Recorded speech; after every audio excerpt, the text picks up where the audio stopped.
कितने लोग खुश हैं आज। कितने लोग आज विश्वास के साथ कह सकते हैं कि प्रभु ने मुझे ब्लेस किया है। हालेलुया। कुछ समय हम लोग और वचन को, कितने लोग वचन सुनना चाहेंगे? कोई है जो ये कहता है कि हम वचन सुनना चाहेंगे? अपने वीडियोस को ऑन करिए मेरे प्रियो। जैसे रेवरेंड अब्राहम ने बताया कि हम कितने नजदीक है।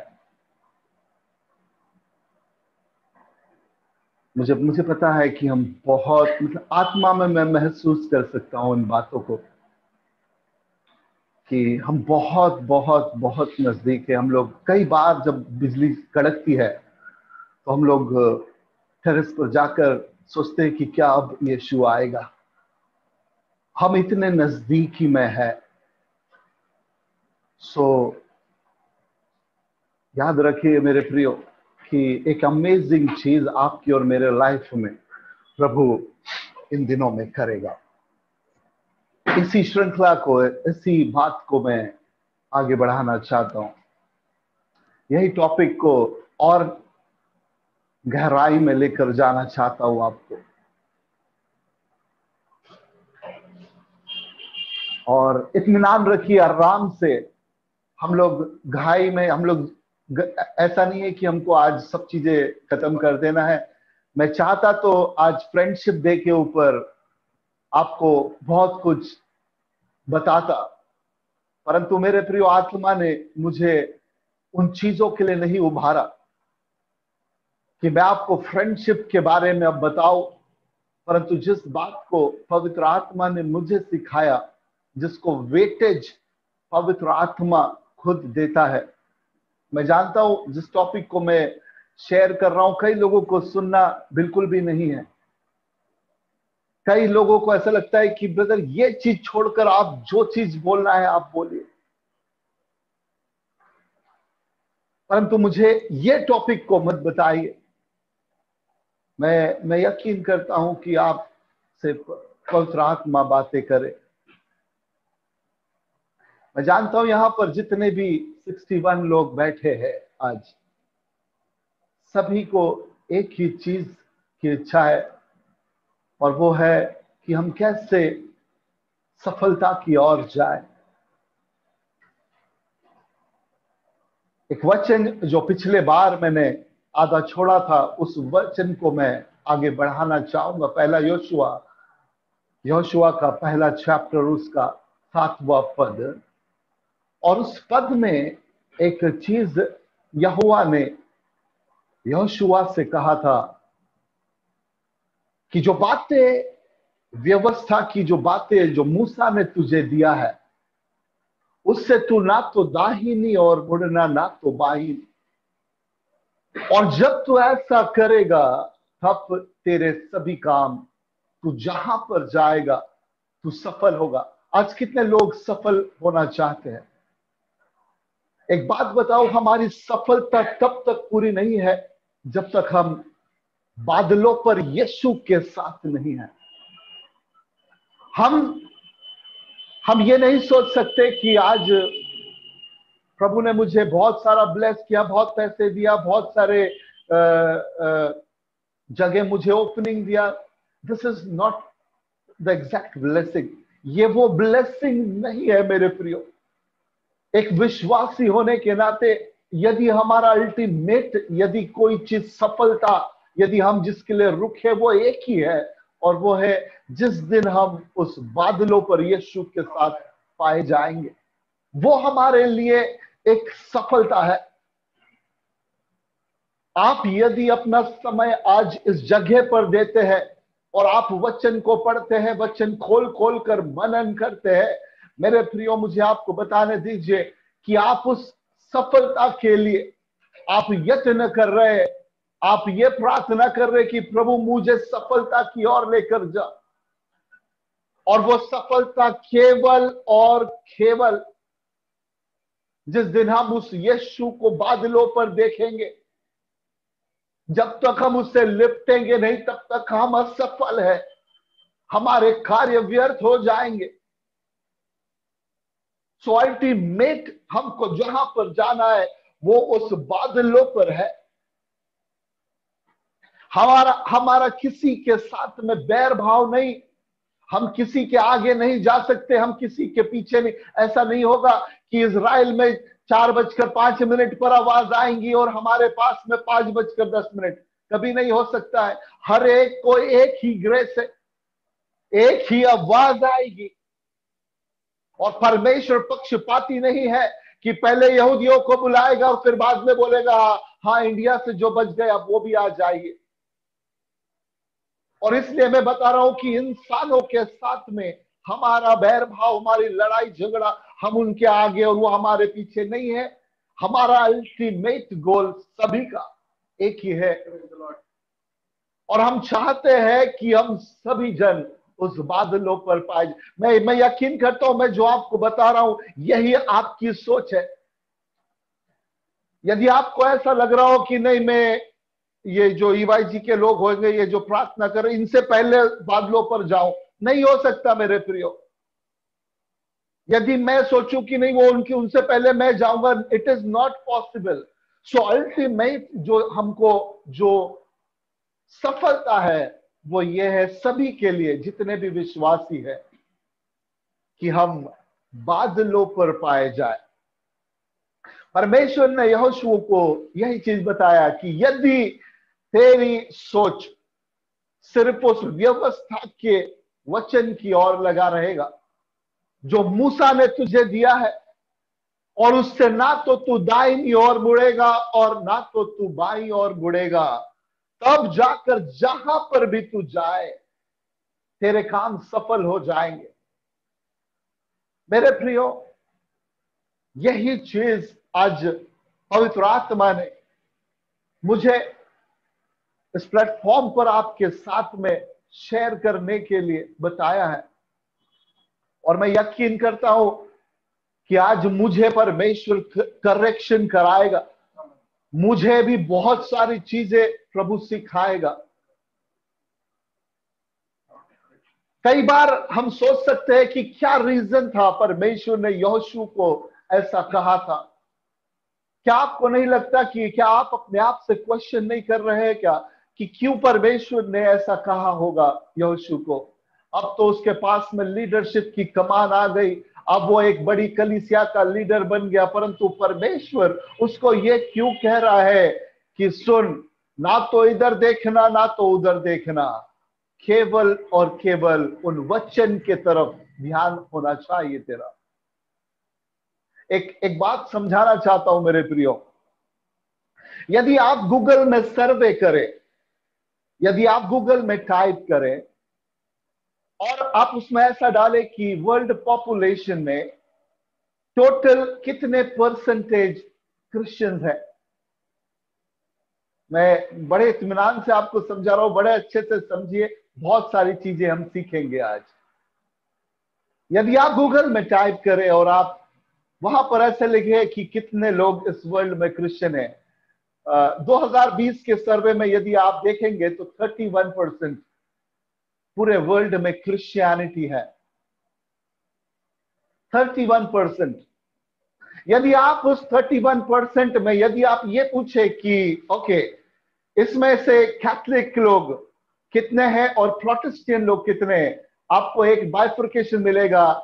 16% ऑफ 31 वो कैथलिक्स है और 15% ये प्रोटेस्टेंट्स है।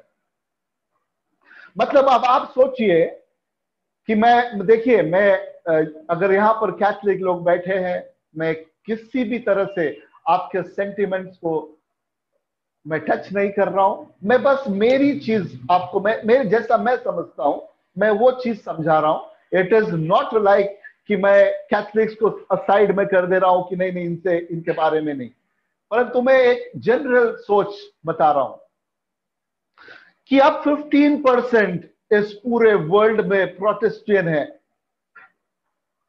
अब आप सोचिए कि प्रोटेस्टेंट लोगों में वो जो 15% है, आप अपने परिवार के लोगों को ले लीजिए, चलिए हम कहीं और से नहीं, आप अपने परिवार के, अब आप प्रोटेस्टेंट हैं, आप अपने परिवार की परिस्थिति, अपने रिलेटिव्स की परिस्थिति देखिए। आप उन्हें कहेंगे कि आइए हम लोग प्रार्थना करते हैं, तो आपको बोलेंगे ये क्या बता रहे हैं। आप कहेंगे चलिए हम लोग दिन और रात प्रार्थना करेंगे, उपवास रखेंगे, तो आपके खुद के रिलेटिव जो प्रोटेस्टेंट है, अपने आप को क्रिश्चियन कहते हैं, जो हम 15% वाले लोग हैं, वो तक का अपने आप में अनकंफर्टेबल फील करते हैं। आप अपने कलीसिया का ग्राफ लीजिए, आपको कई लोग नशे में मिलेंगे, कई लोग व्यभिचार में मिलेंगे, कई लोग डींग मार रहे कि मसीह, परंतु उनके बाहर की जो लाइफ है वो वैसी नहीं है। आप अपने आप से ग्राफ निकाल सकते हैं कि एक बार यदि आप एक कलीसिया में, यदि आप जूम मीटिंग ले लीजिए, कि चर्च की जूम मीटिंग में यदि आपके पास में 250 परिवार है, तो केवल 20 से 25 लोग आते हैं जो सही में वचन सुनना चाहते हैं। इसका मतलब एक सीधी सीधी चीज बताता हूं कि केवल और केवल उन 15% में से, मतलब जो अभी प्रोटेस्टेंट की बात कर रहा हूं, 15% में से केवल और केवल ऐसा समझिए कि 10% लोग यीशु के पीछे जाना चाहते, उसको और खोजना चाहते। अगर मैं गलत हूं आप जरूर मुझे बता सकते हैं। अगर मैं आंकड़ों में भी, अगर आपको ऐसा लगता नहीं हमारा तो पूरा चर्च, पूरा पवित्र चर्च है। मैं इसलिए बता रहा हूं कि जब हम मिनिस्टर करने जाते हैं दूसरे कलीसिया में, आधा समय तो भूतों निकालने में जाता है। वचन हम आधा घंटा दे सकेंगे, 1 घंटा दे सकेंगे, और लोगों के सरों पे हाथ। और आप सोचिए इस बात को कि लोग भी लाइन में लगकर कहते कि हमको डिलीवर करिए। ये उन 15% में से जो 10% है उसमें की बात बता रहा हूं मैं। ये कंडीशन ये किसकी है? जो अपने आप को मसीही कहते हैं। 15% में से भी जो 10 निकले हैं उनको हमको डिलीवर करना पड़ता है। तो आप सोचिए कि किस कंडीशन में है। चलिए ठीक है, 10% छोड़ दीजिए। अब ऐसा सोचते हैं कि अगर आधे भी डिलीवरेंस करते हैं या आधे दिखावा कर रहे हैं, तो केवल 5% लोग बचे हैं इस वर्ल्ड में जो वाकई में कहते हैं कि मैं प्रभु के पीछे चलना चाहता हूं। केवल 5% लोग, केवल 5% लोग कहते हैं कि मुझे मेरी लाइफ यीशु के पीछे लेकर जाना है। मैं प्रभु को धन्यवाद देता हूं कि यहां पर जितने भी लोग हैं सभी जन प्रभु के पीछे जाना चाहते हैं। उन्होंने बोला कि मुझे उस 31% में नहीं आना। उन्होंने कहा मुझे उस 15% में नहीं आना। और मुझे जो बाकी के भी लोग हैं जो केवल दिखा रहे हैं मसीह परंतु है नहीं, मुझे उस कैटेगरी में नहीं आना, परंतु मैं उन 5% लोगों में आना चाहता हूं जो यीशु को दिन और रात ढूंढेंगे। यीशु दूसरे के बारे में नहीं बोल रहा, यीशु इन 5% लोगों के विषय में कह रहा है। मुझे पता है कि हम अंत के दिनों के बारे में बात कर रहे हैं।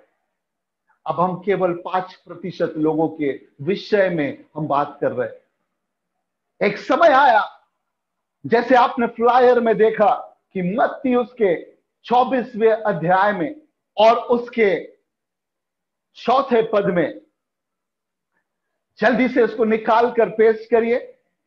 अब हम मैं आपको पहले समझा रहा हूं सभी चीजें, बड़े गौर से समझिए कि जो फ्लायर पर, जो नीलेश भाई ने फ्लायर बनाया, मुझसे पूछ रहे थे कि क्या डालना है भाई इसके ऊपर। मैंने बोला आपको जो डालना है आप डालिए, आपको जो हेडिंग डालना है वो आप डाल सकते हैं। और मुझे बोले नहीं आप टॉपिक बताइए। मैंने बोला एंड के टाइम के विषय में आपको जो डालना है वो डालिए। और उन्होंने ये जो पद है ये डाला। और मैं आपको बताऊं, मेरा प्रचार यही से शुरू होता है। मैं उन 5% लोगों से के विषय में आज बात कर रहा हूं।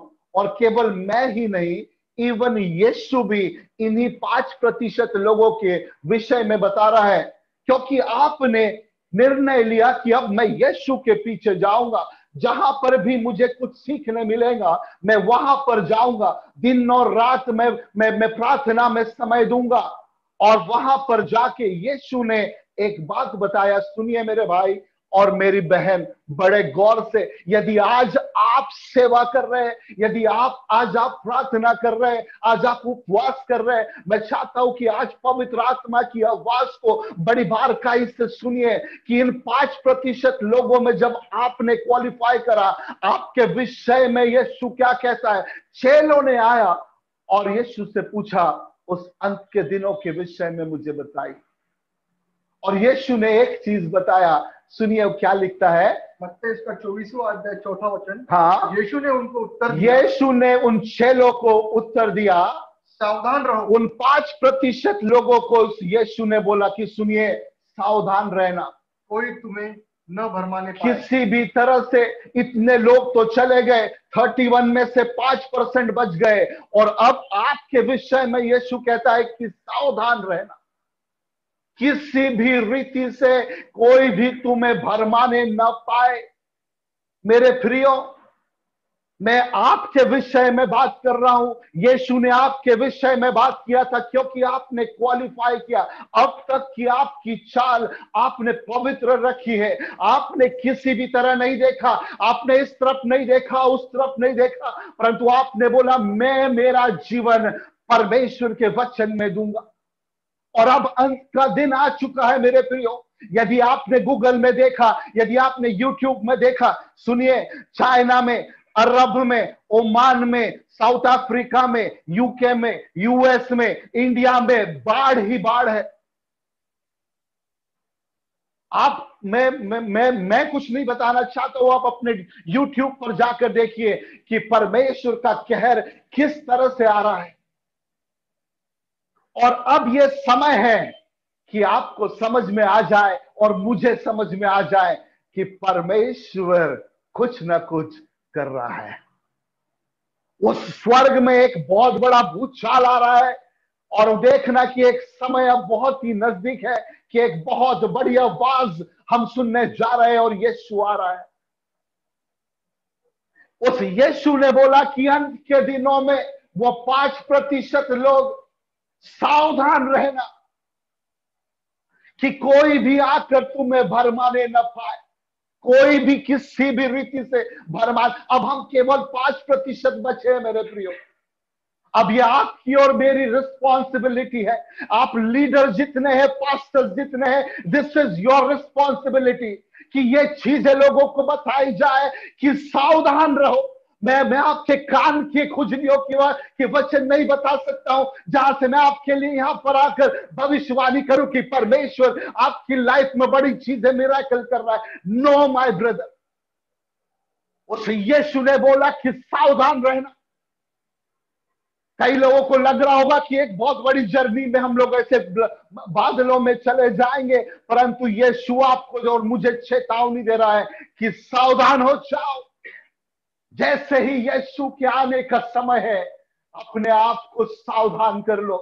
क्यों? उसका एक ही रीजन है कि कई तुम्हें लोग भरमाने न पाए। अब मैं 5% लोगों के विषय में बात कर रहा हूं। लिख के रखिए इस चीजों को। केवल 5 बचे हैं, अभी केवल 5% बचे हैं। और अब यीशु क्या बता रहा है? अब इस चीज को सुनिए। 31 में से 5% बचे, और अब यीशु क्या बता रहा है? सुनिए 5वां पद मत्ती का क्या कहता है, उस पर थोड़ा सा गौर करिए। सुनिए, पहले तो बता दिया सावधान रहो, कोई भरमाने ना पाए, परंतु अब 5वां पद क्या कहता है, इस पर अपने कान को लगाइए। वहां पर ऐसा लिखा है, क्योंकि बहुत से ऐसे होंगे जो मेरे नाम से आकर कहेंगे कि मैं मसीही हूं, और बहुतों को क्या करेंगे? अब ये 5% के लोगों में से यीशु बता रहा है कि वो कहेंगे कि मैं यीशु हूं, और उस 5% लोगों में से यीशु बता रहा है, कोई और नहीं बता रहा है। यीशु बोलता है कि बहुत लोगों को भरमाएंगे। आप कंडीशन को समझिए कि अब हम केवल मुट्ठी भर 5% बचे हैं, और उसमें से यीशु बता रहा है, यदि ये पौलुस कहता, यदि कोई और कहता, या ये वर्ड ऐसा आता कि हो सकता है कि भरमा दिए जाए, तो मैं तो थोड़ा सा शांत हो जाता, परंतु यीशु कह रहा है कि वो बहुतों को भरमाएंगे। It is done. 5% में से बहुतों को यीशु बोलता है कि भरमा देंगे। चलिए ठीक है, यीशु जब बहुत बोल रहा है तो उसको अपन 50 ऐसा समझते हैं कि अभी हम 5 बचे हैं तो अभी हम 4% पकड़ते, 1% खत्म हो गया, 1% गायब हो गया, क्योंकि वहां पर ऐसे कोई व्यक्ति आया जिसने बोला कि मैं यीशु हूं। और ऐसे लोगों ने, मैं किसके विषय में बता रहा हूं ये पता है? यीशु किसके विषय में बता रहा है? जिन्होंने अभी तक यीशु का साथ नहीं छोड़ा था, ये उनके विषय में। भरमाने का मतलब ही यही है। यदि कोई ऑलरेडी लॉस्ट है, उनको भरमाने का मतलब ही नहीं है। लेकिन जो यीशु के पीछे चल रहे हैं, उनके विषय में यीशु बता रहा था कि वो जो बचे हुए झुंड था, उसमें से कईयों को वो भरमा देंगे। चलिए, आप 4% बच गए। सुन रहे हैं, समझ रहे हैं मैं क्या बता रहा हूं? कितने लोगों को समझ में आ रहा है मैं जो बता रहा हूं, या मैं और डेप्थ में जाकर समझाऊं? आप मुझे जैसे बोलेंगे मैं बताने के लिए तैयार हूं। अब तो केवल 4% लोगों के विषय में हम बच गए, केवल 4% लोग। चलिए एक और वचन निकालते हैं, मत्ती का 24वां अध्याय और उसका 11वां पद। अब केवल 4% लोग बचे। अब 11वां पद क्या कहता है, सुनिए। बहुत से झूठे भविष्यवक्ता उठ खड़े होंगे। अब जितने भी लोग बचे हुए हैं, ये कह रहे होंगे कि मैं आत्मा के चलाए चलना चाहता हूं, जैसे पवित्र आत्मा बोलेगा मुझे वैसे ही काम करना है, मुझे जो डिसीजन लेना है जैसे पवित्र आत्मा बोलेगा वैसे ही लेना है। हर छोटी सी छोटी बात, क्या मुझे बिजनेस करना है, चलते हम पवित्र आत्मा से पूछते। ये ऐसे लोग हैं, और बाइबल बताती है और यीशु बोलता है कि वो जो 4% लोग हो गए, उसमें से कई लोग, बहुत से झूठे भविष्यवक्ता उठ खड़े हो गए और बहुतों को भरमा देंगे। ये वो लोग हैं जो आत्मा की बातें सुनना चाहते हैं। वो सोचते हैं कि प्रॉफिट के पास जाएंगे और वो पवित्र आत्मा जो पिता बोल रहा है मैं वही सुनना चाहूंगा।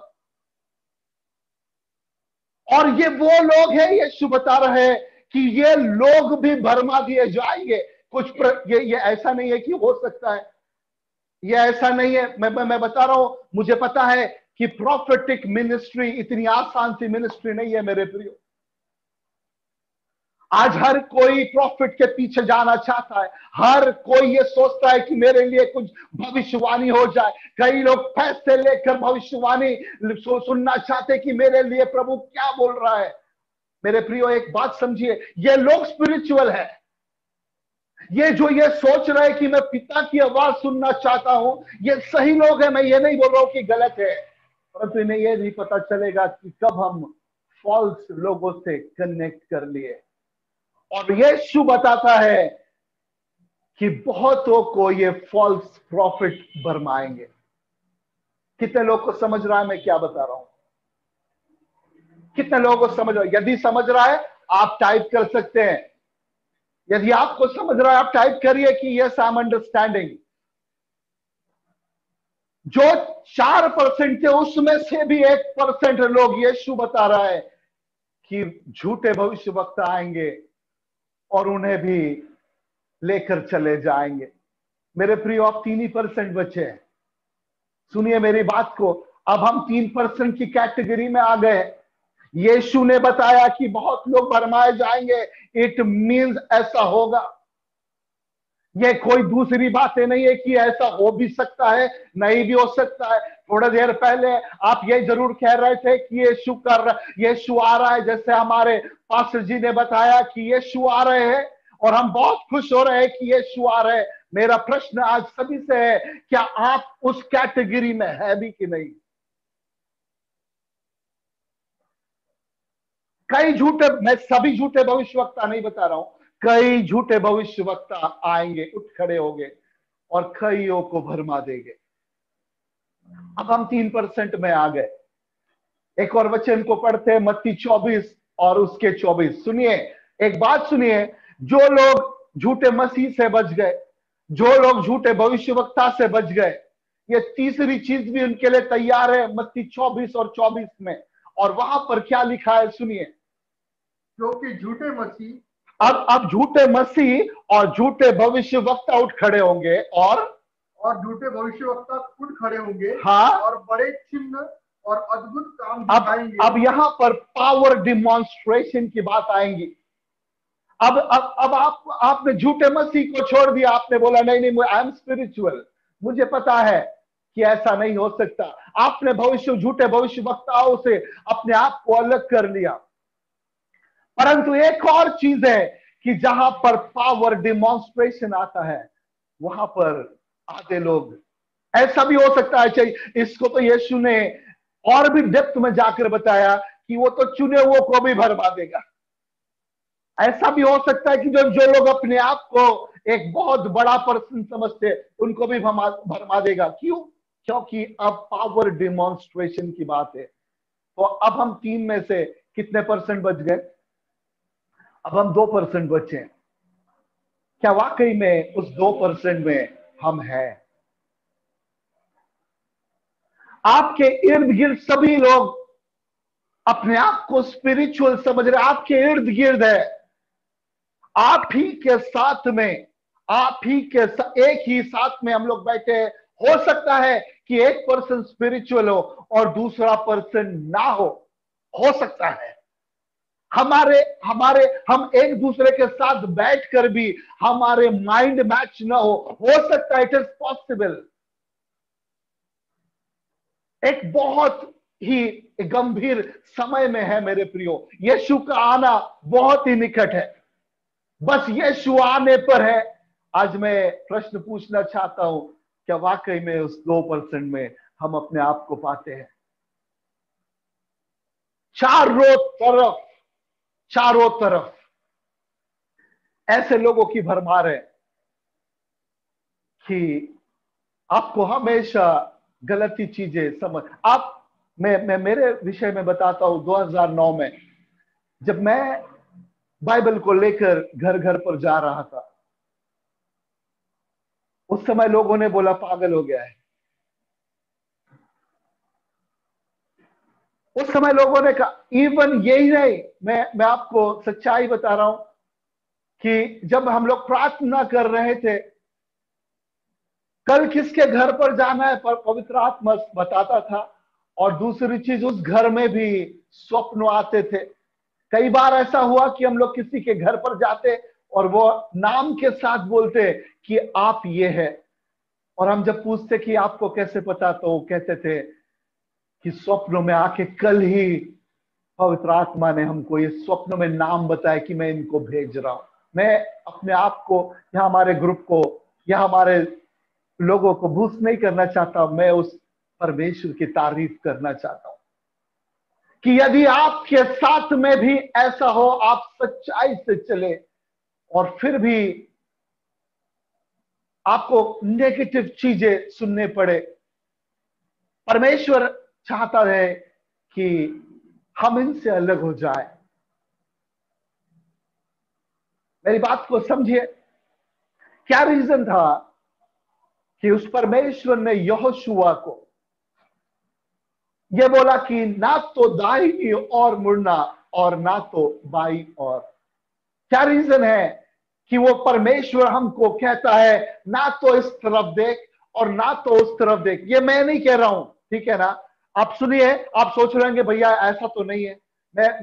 मैं पौलुस के एक वचन को आपको समझाना चाहता हूं, जो उसने अपने स्पिरिचुअल सन के लिए, तिमोथी के लिए लिखा था। और यह भी एंड टाइम के विषय में पौलुस ने तिमोथी को सिखाया था।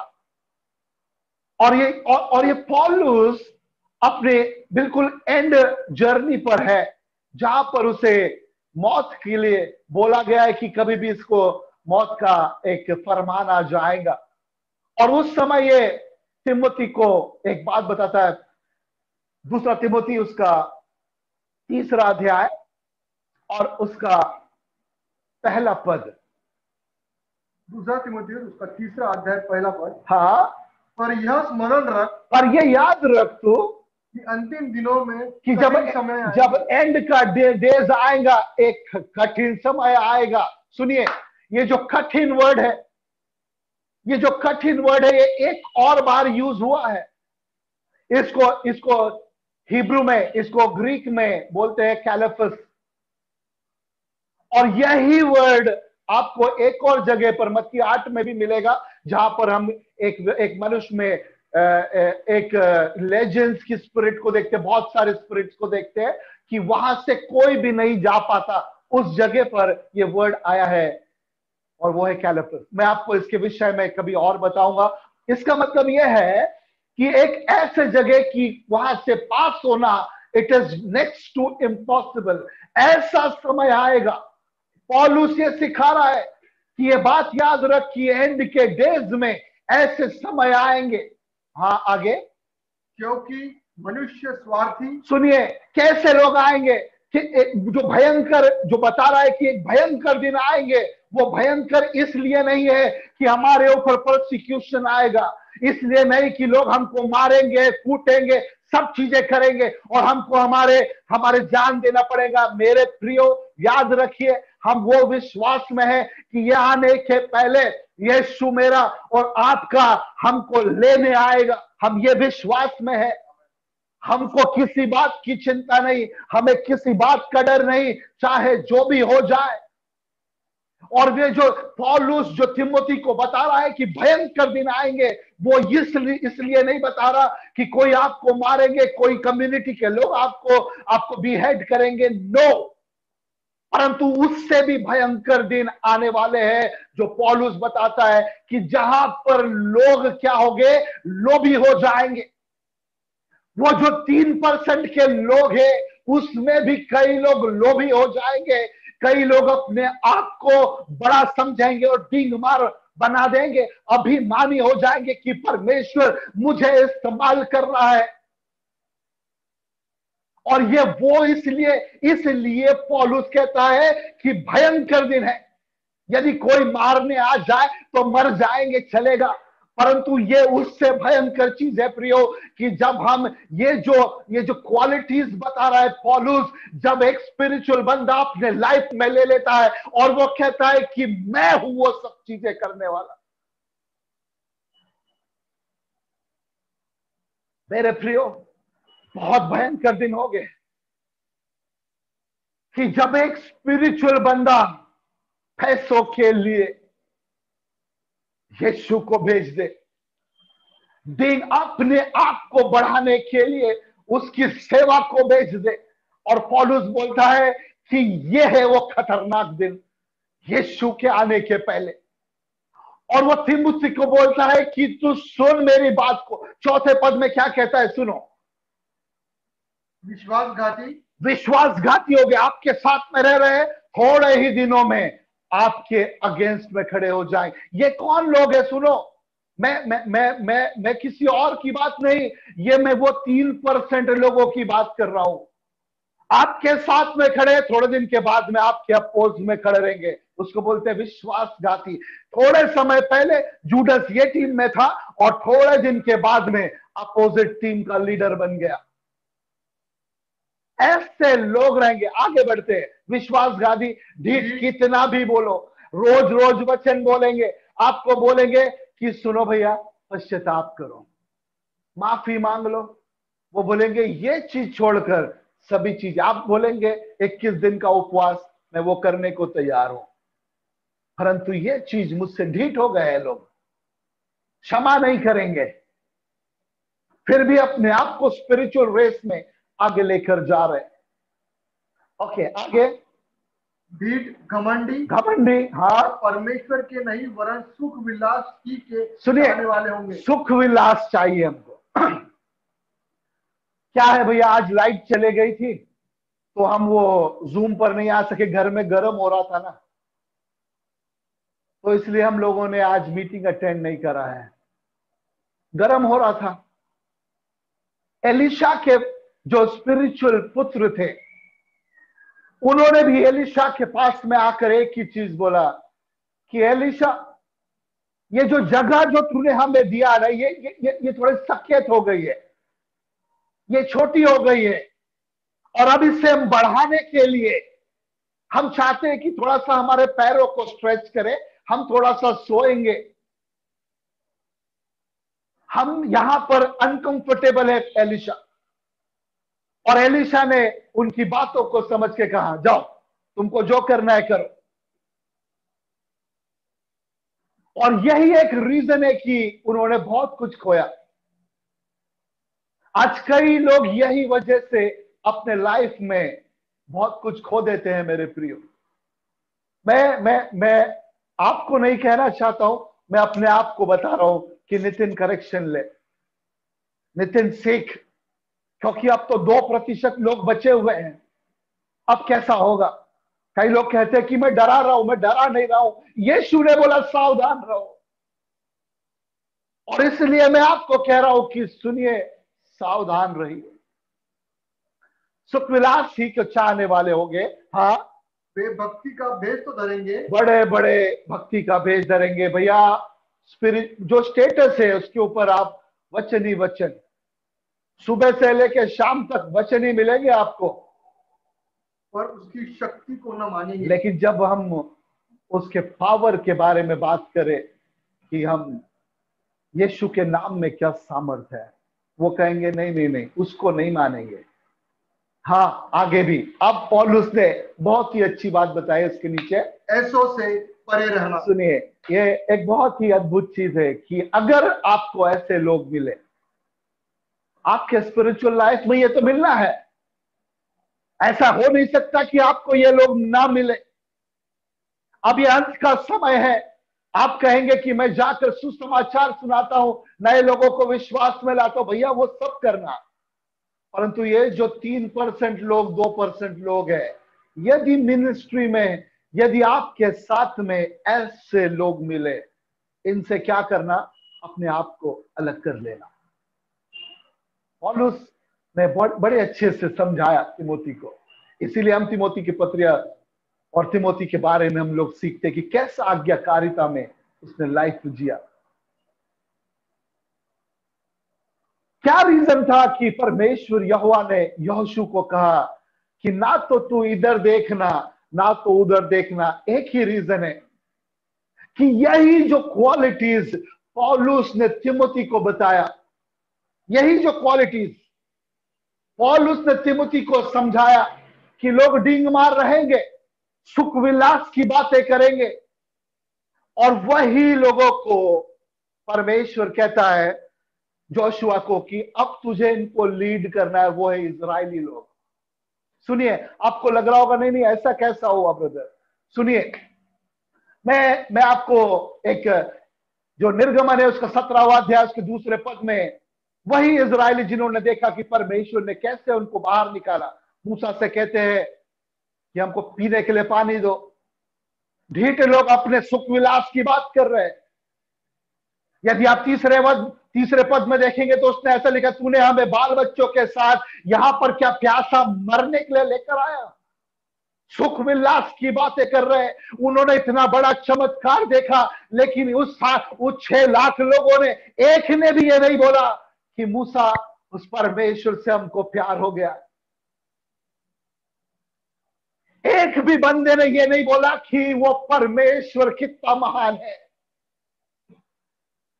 परंतु अपने सुख विलास की चीजें मूसा के सामने लाकर बोलते, मुझे मांस खिला दे। जो शरीर की बातें वो बता रहे हैं मूसा को। डींग मार हो गए, डींग मार, ऐसा लिखा था तिमोथी की किताब में। और वही डींग मार लोग आपको उस नंबर्स की किताब, गिनती के किताब में 12वें चैप्टर में मिलेंगे, जिसमें मिरियम और आरोन आकर मूसा से कहते हैं, क्या परमेश्वर ने तुझी से बात किया है क्या? हमसे भी बातें करता है। डींग मार, एक दूसरे को नीचा दिखाना। और ये ऐसी प्रजाति के लोग हैं मेरे प्रियो कि परमेश्वर उस यहोशुआ को कहता है कि सुन, मुझे पता है कि ये ऐसी प्रजाति है, वो हमेशा कुड़कुड़ाएंगे और तुझे भी अपने विश्वास से नीचे खींचने की कोशिश करेंगे। और मैं इसलिए चाहता हूं, ना तो तू दाहिनी ओर मुड़ना और ना तो तू बाई ओर मुड़ना, बस उस वचन को देखते हुए आगे बढ़ते चलना। ये उस समय जाकर यहोवा ने कहा उस यहोशुआ को। एक छोटी सी स्टोरी आपको बताता हूं। एक राजा ने अपनी प्रजा में अनाउंसमेंट किया कि मैं एक रेस को आयोजन करना चाहता हूं, और जो भी इस रेस में जीतेगा उसको मैं आधा मेरा राजपाट देना चाहता हूं। और उसने क्या किया कि जाओ और अनाउंस करो कि मैं मेंढकों की दौड़ रखना चाहता हूं और बहुत सारे इनाम दूंगा जो जीतेगा। इस राजा ने क्या किया कि जितने भी मेंढक के ओनर से उन लोगों को बोला कि अपने मेंढकों को लेकर आ जाओ, और उसने बोला कि यहां से जैसे ही आपको स्टार्ट बोला जाए आप जाना, और आपके जो मेंढक है उस एक जगह पर सामने जाकर पोल है, एक खंबा लगा हुआ है, उसके ऊपर जाकर बैठना चाहिए वो मेंढक, और जिसका भी मेंढक बैठेगा उसको मैं आधा राजपाट दे दूंगा। मेरे प्रियो, सभी के मेंढक आए और सभी के मेंढकों ने कूदना शुरू किया। बाजू में जो लोग खड़े थे, जो राजा के मंत्री लोग खड़े थे, सभी जन एक ही चीज चिल्ला रहे थे कि अरे ऊपर से अगर गिरेंगे तो वो जो मेंढक है उनकी उनकी हड्डियां टूट जाएंगी। अरे अगर वो ऊपर अगर कोशिश भी करे तो वो जो खंबा है उसके ऊपर तेल डाला हुआ है, उनके उनके जो नाखून है वो फिसलने लगेंगे। वो जितने लोग हैं वो हंस रहे थे। मेरे प्रियो, सभी मेंढक दौड़ रहे। जितने मेंढकों ने उन व्यक्तियों की आवाज सुना, उन्होंने सोचा शायद वो तेल के वजह से हम गिर जाए, और आधे लोगों ने वहीं पर रोक दिया अपनी रेस को। आधे लोग फिर भी भाग रहे। जैसे ही सुना रहे वहां पर तो बहुत ऊंचाई पर जाना है, वहां पर से कोई भी अभी तक नहीं आया। आधे से ज्यादा जितने मेंढक थे उन्होंने इनकी बातें सुना, उन्होंने रुक कर बोला ये काम हम नहीं कर सकते। और जितने लोगों ने लोगों की हंसियों को देखा, उन्होंने बोला ये हंस इसीलिए रहे क्योंकि इनको एक्सपीरियंस है, और उन्होंने बोला नहीं, मैं आई क्विट, मैं इस रेस को क्विट करता हूं। परंतु एक मेंढक ने कूदते कूदते थोड़ी ही समय में एक चीज देखा कि वो जाकर उस खंबे के ऊपर जाकर बैठ गया, और जैसे ही वो बैठ गया उस राजा ने उसके मालिक को बुलाया कि ये कारनामा कैसे किया। उस मालिक ने एक ही चीज बताया कि जो मेरा मेंढक है वो बहरा है, वो किसी की बातें नहीं सुन सकता है। मेरे प्रियो, कहीं आप भी यही रेस में नेगेटिविटी को सुनते सुनते अपनी रेस को छोड़ तो नहीं दे रहे। उस यहोवा ने कहा जोशुआ, लोगों की बातों की ओर मत देखना। आज भी यदि हम अंत के दिनों में रह रहे, ऐसे लोगों की प्रजा हमारे बाजू में नहीं हो सकता। इसके पहले भी लोग गिर गए थे। जब हम प्रार्थना कर रहे थे उस दुष्ट आत्मा ने उन्हीं को खराब कर दिया, उनके परिवार को बर्बाद कर दिया। मेरे प्रियो, कहीं आप इनकी बातें सुनेंगे तो आप भी उन मेंढकों की तरह इस रेस को छोड़ देंगे। परंतु उस यहोवा ने कहा किसी के भी तरफ मत देखो। यदि आपको कहीं देखना है तो केवल एक ही तरफ अपने नजर को लगाओ, और वो है उसका वचन। आपके पास में वो वचन दिया गया है, दिन और रात इसके पीछे मनन करना। किसी और जगह पर अपनी सहायता को मत ढूंढो, परंतु ये जीवित वचन को पढ़ो, और परमेश्वर आपकी सहायता करेगा और वो आपको सफल करेगा जहां पर आप जाएंगे। सभी तरफ नेगेटिविटी होने के बावजूद हमको इसीलिए ऐसा कहा गया है कि अपना फोकस सिर्फ उस परमेश्वर की ओर लगाइए। उत्पत्ति के 6वें अध्याय और 6वें वचन में एक पद को हम पढ़ते हैं कि परमेश्वर कहता है कि मैं मनुष्य जाति को बनाकर पछताता हूं। मेरे प्रियो, परमेश्वर पछता रहा है बनाकर। क्या रीजन था? आप कभी उस चीजों को समझेंगे। सभी लोग इसी तरह से अपने आप को बलशाली समझ रहे थे, सभी जन अपने आप को डिंगमार समझ रहे थे, हर एक जन अपने आप को बलवान समझ रहा था। एक दूसरे के वजह से एक दूसरे को नीचा करने जा रहे थे। इसीलिए बाइबल बताती है कि सभी जन अंधकार में पड़े हुए थे और परमेश्वर ने देखा सभी लोग वैसे हो गए। आज भी वही परिस्थिति है कि हम चारों तरफ देख रहे हैं, सभी लोग एक ही तरह से सोच रहे हैं, यीशु का आना नहीं होगा, यीशु नहीं आएगा, यीशु नहीं आएगा। हर एक के मुख से यह आवाज आ रही है। परंतु मेरे प्रियो, ऐसे परिस्थिति में जिससे परमेश्वर परेशान हो गया और बोलता है कि मेरे पास में इन्हें खत्म करने के अलावा विकल्प नहीं है, वहां पर एक व्यक्ति था। उस व्यक्ति का नाम सभी को पता है। उत्पत्ति उसके 5वें अध्याय और उसके 22वें पद को कुछ ही समय, अभी 8:27 हो रहे हैं, 35 तक का मैं खत्म करूंगा। उत्पत्ति उसका 5वां अध्याय और 22वां पद सुनिए क्या कहता है। मथुशेलह के जन्म के पश्चात हाँ, हनोक 300 वर्ष तक परमेश्वर के साथ सुनिए, जहां पर अंधकार से घिरी दुनिया थी, वहां पर एक व्यक्ति था और वो 365 दिन नहीं, 300 वर्ष तक का परमेश्वर के साथ चलता हुआ पाया गया। और उसके और भी बेटे बेटियां उत्पन्न हुई। क्या ऐसा हो सकता है? क्या ऐसा हो सकता है? आज मसीहों की ये कंडीशन है मेरे प्रियो, कि हर एक डीमन के साथ में, एक दुष्ट आत्मा के साथ में सालों साल लड़ रहे, उसी डीमन के साथ में।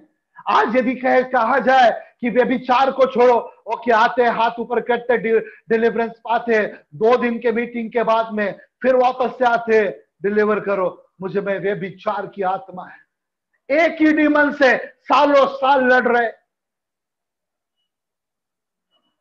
एक डीमन से लाइफ टाइम में एक ही बार लड़ना चाहिए मेरे प्रियो।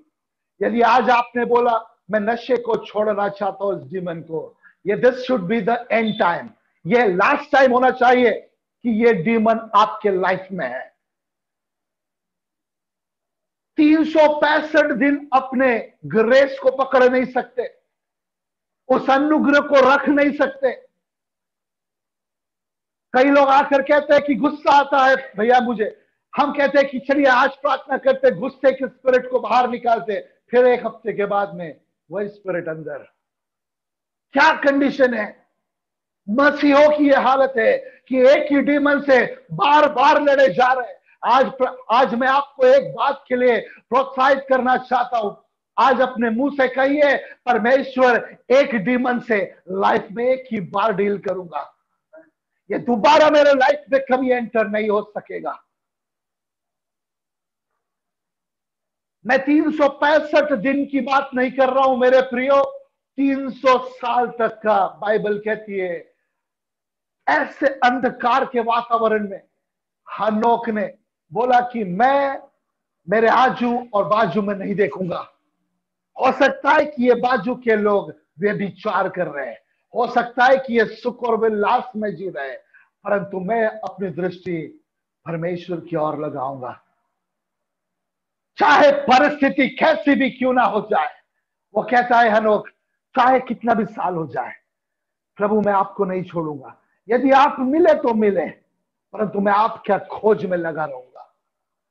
और उसने 1 साल नहीं मेरे प्रियो, 2 साल नहीं, 300 साल परमेश्वर के संग चलता रहा। क्या ही अद्भुत बात है।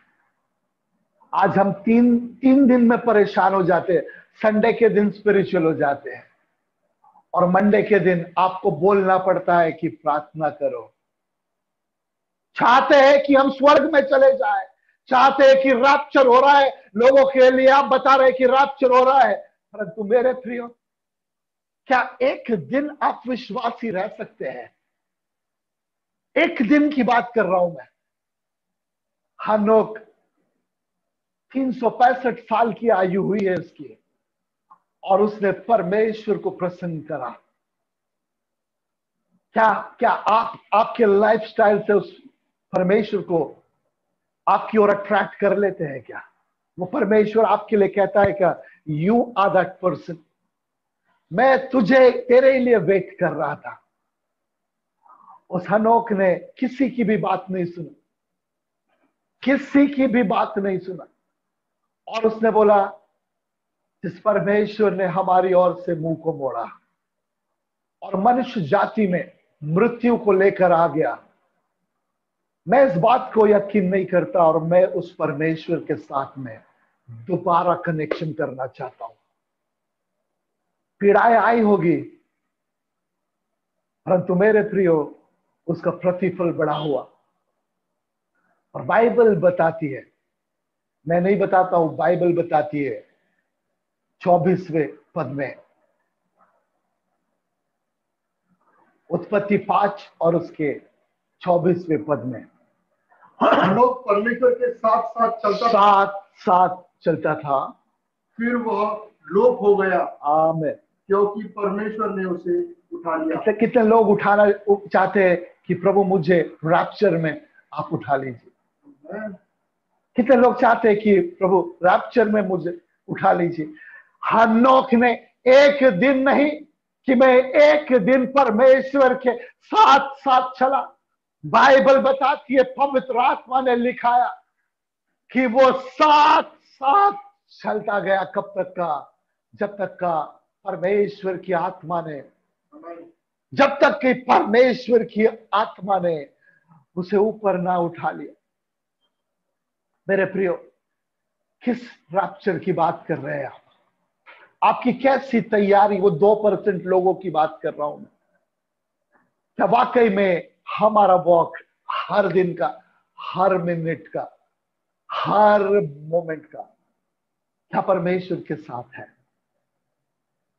क्या क्या क्या हम गर्व के साथ कह सकते हैं कि मैं उस दिन तक का विश्वासी हूं प्रभु, जब तक का वो प्रतिफल, वो स्वर्ग में जाने का प्रतिफल, वो बादलों पर जाने का प्रतिफल आप मुझे न दे।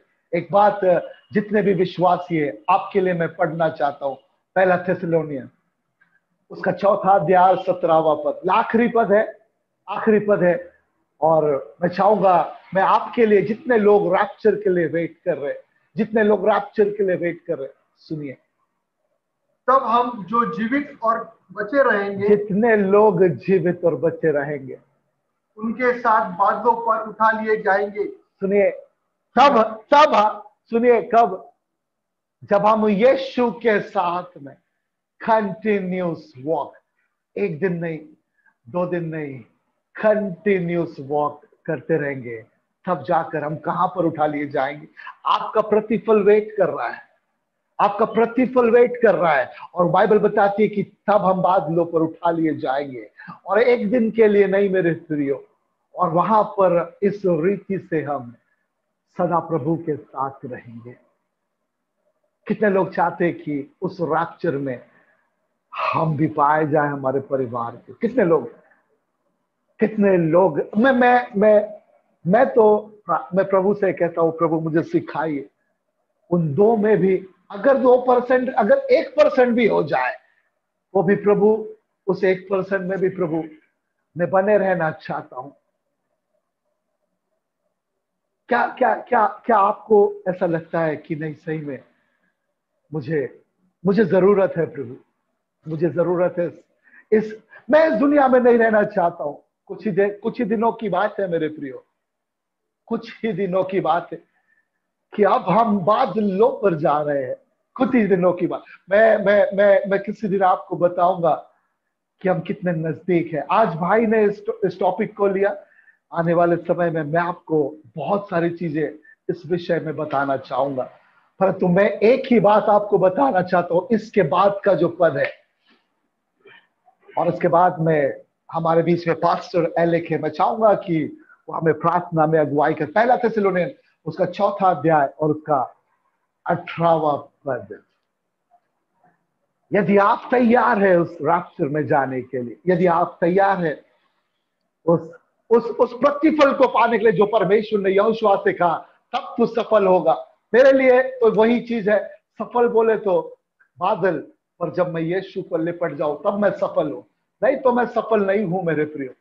मेरे लिए तो ऐसा, मुझे नहीं पता आपके लिए, परंतु एक ही वचन बाइबल कहती है कि यही होप सभी के लिए। हाँ, पहला थिस्सलुनीय उसका 4वां और अध्याय 18वां पद, 18वां पद, इस प्रकार इन बातों से एक दूसरे को शांति दिया करो। मैं आपको यह अद्भुत शांति, जितने भी प्रार्थना करने वाले लोग हैं, जितने भी आत्मा जीतने वाले लोग हैं, जितने भी प्रार्थना में अपना समय देने वाले लोग हैं, वो 2% लोगों में अपने आप को पाने वाले लोग हैं, मैं आपको उस परमेश्वर की शांति देना चाहता हूं कि अब कुछ ही दिन की पीड़ा है और हम सभी जन बादलों पर पाए जाएंगे।